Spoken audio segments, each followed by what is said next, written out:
دوستو دیکھیے حضرت حسین کی شہادت کس طرح سے رنگ لائی۔ کیول 3 سال کے اندر ہی یزید مر گیا۔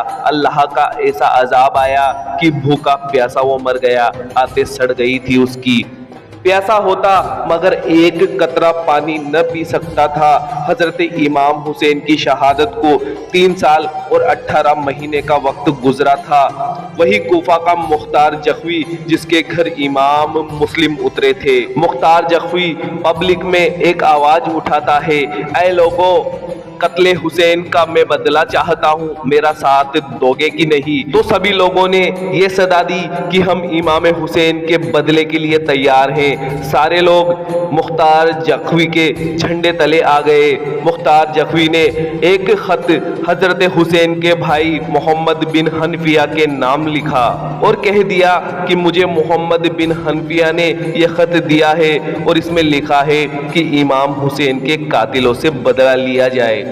جب حضرت محمد بن حنفیہ کو اطلاع ملی تو انہوں نے فرمایا، اگرچہ یہ خط میں نے نہیں لکھا لیکن امام حسین کے قاتلوں سے وہ بدلہ چاہتا ہے تو مجھے کوئی اعتراض نہیں۔ اب مختار جخوی کے حوصلے اور بلند ہو گئے۔ اس نے تمام لوگوں کو جمع کیا اور آگے بڑھا، جو ملا اسے قتل کر دیا۔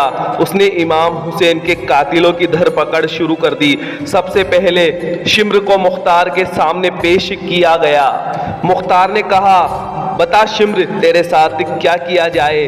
تو نے ہی حسین کو قتل کرنے کا سارا پلان بنایا تھا نا، تو نے ہی آخری وار کیا تھا نا؟ تو وہ کانپنے لگا اور بولا، مختار تم بھی تو اسی جماعت میں سے تھے جس میں میں تھا۔ تو مختار نے کہا، میں نے امام پر تلوار نہیں اٹھائی ظالم، تو حکومت کی لالچ میں کربلا میں تلوار چلا رہا تھا اور سنا گیا ہے کہ حسین کے سر کو تو نے ہی تن سے جدا کیا تھا، اسی لیے تیری گردن ضرور کٹے گی ظالم۔ مختار نے جلادوں سے کہا کہ اس کی دونوں آنکھیں پھوڑ دو، زبان کاٹ دو، اس کے جسم کا ایک ایک حصہ کاٹ کاٹ کر الگ کر دو، اسے تڑپا تڑپا کر مارو۔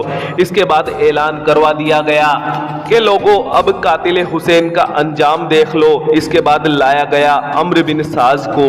تو مختار نے کہا، کیوں ساتھ دیا تو نے ظالم قاتل حسین کا؟ تو اس نے کہا، اب میں نے سیاست میں حصہ لینا چھوڑ دیا ہے، اب مجھے کسی بھی چیز کی ضرورت نہیں ہے۔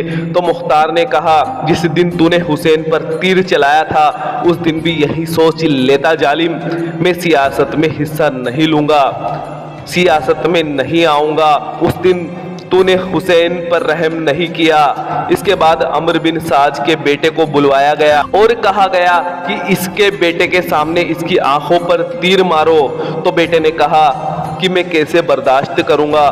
تو مختار نے کہا، اپنے باپ سے پوچھ، جب حضرت علی اصغر پر تیر چلایا گیا تو حسین نے کیسے برداشت کیا؟ جب حسین کے سامنے ان کا جوان بیٹا علی اکبر شہید کیا گیا تو حسین نے کیسے برداشت کیا؟ مارو اس ظالم کو بھی۔